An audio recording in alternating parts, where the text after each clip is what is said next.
you're always taught having a beautiful big house, having fancy holidays, and the dream car will make you happy. So I was always aspiring to that. And there's a great short-term pleasure. Don't get me wrong, when you Yeah. achieve financial success, there's a tremendous short-term pleasure that lasts a few weeks. And there's a wonderful saying by Jim Carrey, which I love. I only heard this sadly a few years ago, but he says, I wish everybody in the world could be rich and successful and famous so they could understand that is not the point of life. Totally. I'm like, whoa. Totally. And it's so true. Mm-hmm. But at the time, I never heard that saying, sadly. I wish I'd heard it at the time, but I didn't. I'm like, okay, that's a good point. But you're constantly going after the materialistic things because there's an emptiness in your life. Mm. And you keep believing the next big thing will make you happy. But when you eventually achieve what you want, it's like, what now? You need the emotional side. And once I lost so much in my divorce and really had to start again, and then lockdown happened. And spending 4 months alone in lockdown really messed me up quite badly. Right. Because, I'm an affectionate human being. I like hugs. I enjoy seeing people. All my business is face-to-face coaching. All my business is LinkedIn training, but it's seeing people.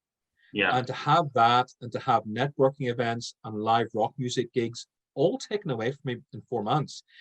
If you go 4 months without seeing people, without talking to people, without community, it's very damaging. It's almost, I was going back when I was 19 years old again, except this time I actually wanted to see people.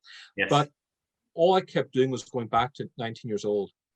I have no hope. I can't see people. I've lost my business. What do I do? Mm. And luckily, I had hundreds of books on personal development and business, which I just studied them again. And I started doing things like Brian Tracy, get a top 20 list. And make a list of 20 things to do. The first 10 are quite easy, but after that it gets really hard, and all of a sudden it's like, okay, I must write a second book.